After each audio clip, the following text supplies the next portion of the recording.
Hey everyone, it's vmcampos, comic fan. Welcome to another episode of the weekly vmcampos Comic Book Club.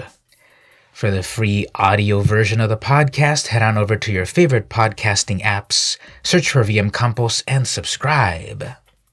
This is the series where I review a comic book, new or old, from my collection, and rank it on a scale of 1 to 5 for the following dimensions: cover art, interior art, plot, and enjoyability of the book. Now, spoiler alert, I will be going through the various pages of this comic book, so you might want to read it first before watching the video. If not, you've been warned. But also, support your favorite companies and creators and local comic shops by purchasing the books that I review in the podcast. It's really worth it. This week, I'm reading Ice Age on the World of Magic the Gathering #1 from Armada Comics, published in 1995. Let's get started. First of all, Magic the Gathering comics have had a long, interesting history, culminating in the most recent, failed Chandra comic book from IDW. And I say it's failed because no one really liked the story, and apparently the comic is cancelled. There were only 3 issues in 1 year. There was a subsequent series that was solicited and then drawn covers. So what is going on with the current state of Magic comic books? Magic the Gathering is having its biggest years ever, but they can't get it together in the comic book realm. Well, let's travel back in time to some of the very first Magic comic books. Ice Age was published in 1995, and it's sort of actually a preview of the brand new hot expansion set that was on the horizon, Ice Age. Now, this comic is so full of nostalgia to me because this is when I was first playing Magic between 1995 and 1999. And Ice Age holds so much nostalgia for me. It's my set from when I first played Magic, along with 4th edition and I guess Fallen Empires. But I never read this comic back in the day. It wasn't until years later that I bought a lot of original Magic comics on eBay. And, for example, this issue #1, so let's review it. First of all, the cover. This is a beautiful painted cover by Charles Vess, famed fantasy artist, comic book artist. He lends his considerable talents to the cover. These characters are not in the book. Maybe that's Jason Carthalion, and maybe that's Freyalise, but they don't look like that at all in the book at all. Maybe those are the eyes of Tavish Zet, but it doesn't quite fit with what's in the book. Now, on its own, it's amazing. This is a 5 out of 5 cover. I really like the style. I really like Charles Vess's style. It's this fantasy, lithe style, vaguely Yoshitaka Amano style, and so it's a great cover. It doesn't really fit with the plot of the book and such, but that can be forgiven. So this is a 5 out of 5 cover. The interior art is not by Charles Vess. I would have liked that a lot. But it might have been more difficult to complete because, after all, it's a full-length comic book, and to do the same sort of cover style interior might be difficult. No, the interior, pencils by Rafael Cayanan and inks by Rodney Ramos. I don't believe I was familiar with their art style before. Their name doesn't quite ring a bell. The interior art, I'm not quite loving it. It's a little too busy. It's sort of like this 90s style, which is way more professional than I could ever do, but still a little bit of a lower tier than maybe the big 2 publishers, Marvel and DC. And the quality of the color is good. There's some good gradations, and you don't see like the halftone printing dots, and there's some good gradients and so forth. But I'm not really feeling it. It's just too busy, too cluttered. Too much going on every single page. There are a couple of shots, a couple of epic shots throughout the book. Like here's one right here. Jason Carthalion is girding himself for battle. That's kind of cool. There's kind of a cool monochromatic blue scene after a big excursion in the mud. And expressions are okay, but again, this is a 3 out of 5 art-wise. Not really amazing. Nothing feels like the Magic card artwork itself, even though there are examples like Wall of Pines. And that's supposed to be Freyalise, the Planeswalker, before she ascended, actually, or sparked, or whatever. They call her a Planeswalker, but they don't really explain what that means. And in the original story lines of Magic, Planeswalkers were very different from the current Magic Planeswalkers. And there's like these kind of cool magical symbols when the mages do their magic. But I'm not really loving the interior art, so it's a 3 out of 5. It's a little more violent than I thought. There's actual real blood. Spoiler alert. So, interior art 3 out of 5. The plot itself comes from writer Jeff Gomez. And this is, at the time, officially canon Wizards of the Coast material. They did have connections with Wizards of the Coast to write plots and such that did try to stay faithful to the cards in the storyline. At the back, we have Sean F. Carnes as a person that oversaw the development of the comic so that it followed the cards. And then I also notice in the masthead, Scaphalius is listed as a consulting rules editor.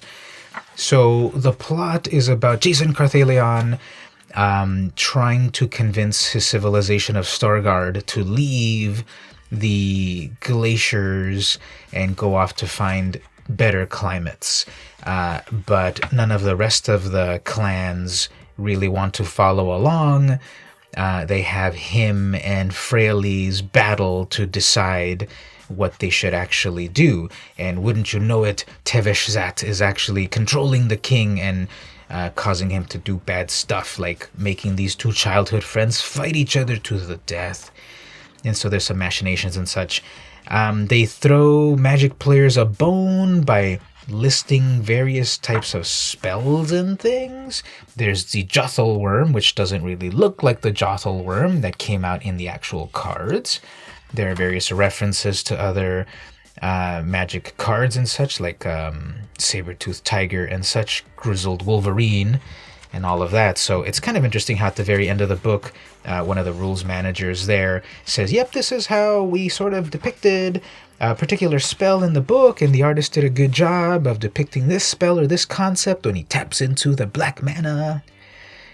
And this is so far removed from what Magic is nowadays. It's kind of anachronistic. So from the lens of nowadays, the story is a 2 out of 5 because you can't relate to it at all. They haven't really defined what planeswalkers are. Why do they call Freyalise a planeswalker? What does that even mean? Jason Carthalion, he's no longer in the story, of course. I think he only existed in comic book form. So from the prism of nowadays, it's a 2 out of 5. On its own, I would also say it's a 3 out of 5. It's entertaining. There's some battling. There's some political stuff going on. There's kind of an interesting before and after of the civilization that we see. Spoiler alert, it doesn't turn out very well. They should have listened to Jason. So the story's okay. And the subsequent issue number 2 picks up 500 years after this particular comic. So it's okay. It's a 3 out of 5. The enjoyability of the book is kind of interesting. I'll give it a 4 out of 5. Like I said, I really love that cover. I would put this on my wall. Charles Vest's art is always amazing.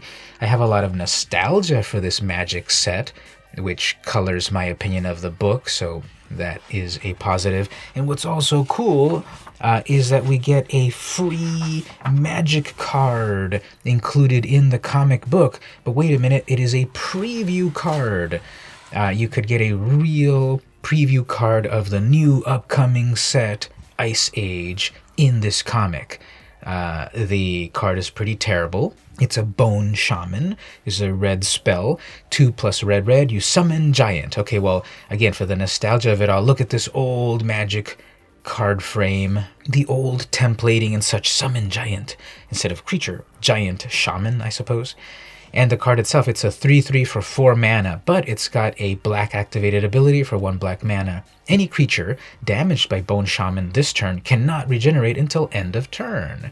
So basically, if you're blocking my 3/3 with your 1/1 Drudge Skeleton, you cannot regenerate it, so your skeleton's dead if I pay black mana. And then the flavor text, rattle me bones as I cross the floor, and the bones in your grave will rattle no more. It's kind of epic flavor text. So this is really making my enjoyability factor pretty high, 4 out of 5. You get a free card. It takes me back to when I first played Magic in the 90s. Amazing cover art. And it's really cool to see behind the scenes about, this is the first issue of the new Magic comic books that were going to be published by Armada, a division of Valiant Comics, from about 1995 to 1998 or so.